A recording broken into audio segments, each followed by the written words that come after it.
The downside. What? There's a downside. What? Being married. You never said that, woman. To an IFBB Pro. Listen. Right, shall I tell them the truth? Tell them the truth. Shall I? Yeah, I don't think they're ready for it. Well, if you're going to talk about some of my discrepancies in the bedroom, they're not ready for that. Mm-hmm. The truth is, there ain't no fucking downside. That's what she thinks. So, to give you context of the video, right? Is there an actual downside of being married to a fellow professional bodybuilder? You know, in everything in life, there's going to be pros and cons, ups and downs. And we're going to highlight in this video some of the actual home truths. And I'll kickstart it. First of all, I do want to underline, predominantly 95% of being married to a fellow IFBB professional bodybuilder is 11 out of 10. The level of structure or the kind of structure, accountability, understanding that you get when you're either in an off season or during a contest prep or just figuring out what it is you want to do is absolutely fundamental to keeping us grounded and stable, but spanner in the worst time. There is, on my behalf, a couple of downsides, and I'm going to give you one. Okay, no, you've spoken so much already. That's one downside. But that's just being married. That's the Louis Davis. I would say one of the downsides is the amount we have to invest in food. Yeah. Because we go to the shops every single day to buy chicken, to buy mincemeat, to buy oats, potatoes, you name it. And Louis eats triple the amount of me, so we are constantly cooking. Yeah, I'm constantly, you don't even make my food.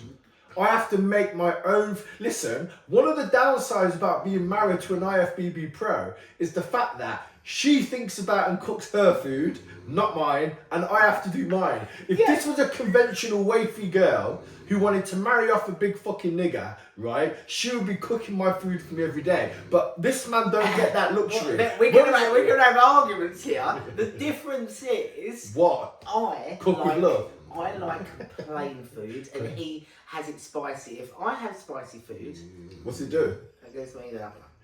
What happened this morning? Gives me the shits. Ring sting, baby.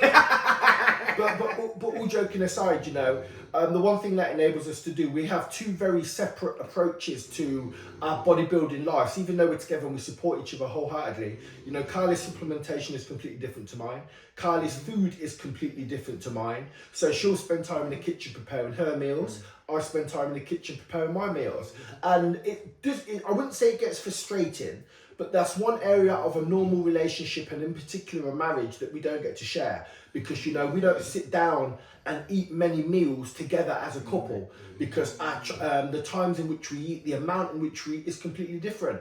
But we've got peace with that because we're understanding that for the next 4 or 5 years, we're objectively driven. And you can take away from your potential as an athlete and as a professional bodybuilder if you're worrying about all of the things. You know, our love isn't shared over a meal. Our love is shared in our heart and mind. And when we're not competition prepping, we may go for a meal if we choose to. Yeah, literally that. So it's knowing when the sacrifices are for our goals in mind. Yeah. And then when we do have downtime and our goals aren't physique driven, that's when we can enjoy food. Normality. To get to whatever you class as exactly that, yeah. I would say, is there another downside? Let me think. Another what? Another downside. For what? Being married to you, bitch. Oh, no, not being married to me. just about being married to a professional bodybuilder. And you called me a bitch online. I'll give you another one. And this is another great example, right? Let me give you another one. I had this in my mind, and it was an important one. Okay.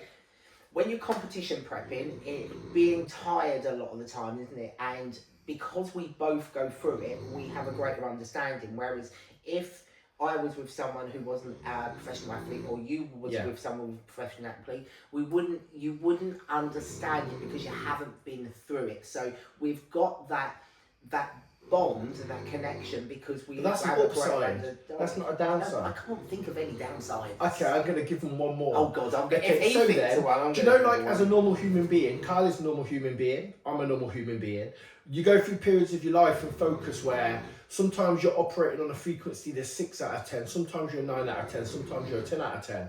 When your wife is a professional bodybuilder, especially at her level, 2-time Olympian, she's the greatest in my eyes. It's not a humble opinion, it's just my eyes. The best British athlete that's ever come from this country, not only because of achievements, but what she stands for, right? You get to learn very quickly that you can't be a 6 out of 10 around Carly. You can't go to the gym, regardless of how you feel, regardless of energy, regardless of tiredness, regardless of anything. You can't give a 6 out of 10. So structurally, when you're married to somebody that's so driven, you do not get times and periods in your life where you can go, oh, fuck it, I'm going to relax today, because it just doesn't happen. You don't get days off. You don't get 2 days to relax and reset. We go after it every single day. And for the people that are watching this, they class it as motivational. Oh, you guys are an inspiring couple. It's genuinely hard work. And it's not bad, because life's hard anyway. You have to choose your hard, choose your poison.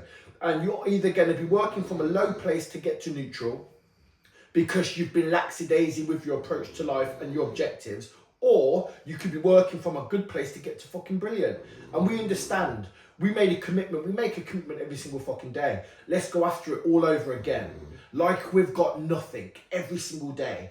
And that could be classed as a downside, because say like it's Christmas time, we're training legs today, we've just got changed, I've eaten twice, Carly's eaten once, we've walked the dogs, we've prepped our meals, we've done our supplementation, now we're going to spend 2 to 3 hours in the gym. It's Christmas Eve. Tomorrow will be the only day that we have off, and then we're back on it again. Some people watching the video is going to say, that's not how I like to spend Christmas. Well, how would you like to spend your life?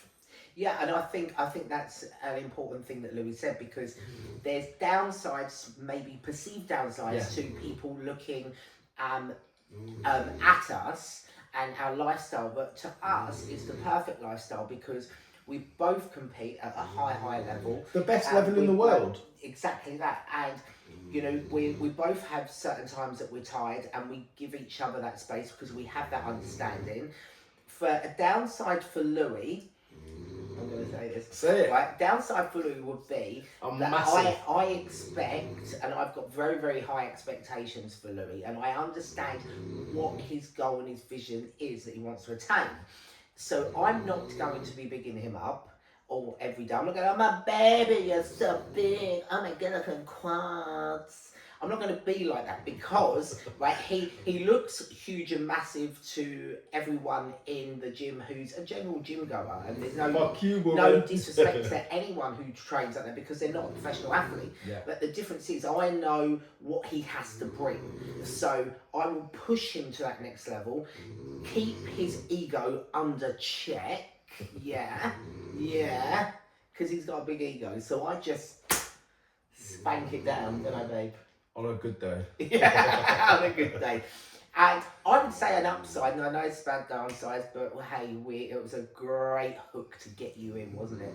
I would say an upside is all of the countries that we visit together, all of the memories. And also when you are dieting and you are tired and you're working towards anything in life, right? It's you understand the character of that person, and you get to know that person greater. So it is personal development, and we always say that, you know, bodybuilding done correctly is personal development. Bodybuilding done wrong is destructive. No, self-sabotage. Sabotage. Fucking JCB. Fuck me. Have you got any advice for him? 110%. You've got to ensure that when you're in a relationship, you have individual goals that you both respect, ethically and morally, time-wise, energy-wise, and spiritually. Let's just say that you don't have to find someone who is a bodybuilder, a footballer, or whatever it is you do. It's having that understanding of each other's goals and being that support network, because then you're part of it. Yeah, and basically giving yourselves time to understand the level of independence you need to achieve your goal for you, but then collectively having a goal that you drive towards together. Because, you know, one thing we don't like is space in marriage, and what that means is you start off like this, but then you drift apart because goals, independent goals, become misaligned. You know, it's neither the male's or the female's role to decide who is the dominant one. You know, relationships are actually 50-50, or in some cases they're 70-30, when the man's on a 30% focus, the woman can bring 70. If the woman's on a 60% or 40% focus, the male can bring 60. Don't become rigid in your approach. Be malleable, be flexible, but more importantly, make sure this is how we stay alive and so energetic every single day. Set big fuck off astronomical goals, man. Don't allow your partner to slip on your watch, because if you do love your partner, you won't allow that motherfucker to get fat. If you're a woman, you won't. Why would a woman want a fat man? If you are a female, you won't allow your fucking husband or your man to be a lazy piece of shit. Why would you want to marry a motherfucker like that? Oh, I love him. No, you don't love him. You're just comfortable. So make sure that you're striving towards goals at every available opportunity. You know, don't count the money in the bank. You count how many days it is you're getting closer to your goal. Because what we've got to remember is what's the actual value in life, and it's living and it's experience. So make sure you get it right. Yeah. Yeah? Yeah. And make sure it's the time that's valuable, how you spend your time, and how... You right there, babe? He's falling asleep. That's bodybuilder problems, falls asleep. I've eaten a lot this morning. I was gonna... Yeah, just creating that bond together. Have we got a bond? We've got a bond, babe. Why did you say it out the side of your mouth? It's a bit of a tone. Hang on, look at it. Hang on, bond bang. What the fuck is that, man? Jesus Christ, you had a stroke mid-sentence. I'm going to do this because he hates doing that, because he says, don't do that, babe, you're overpowering me. No, I don't say that. What I do say is, am I a piece of furniture that you can lean on? Yeah, babe. Yeah, it's coming.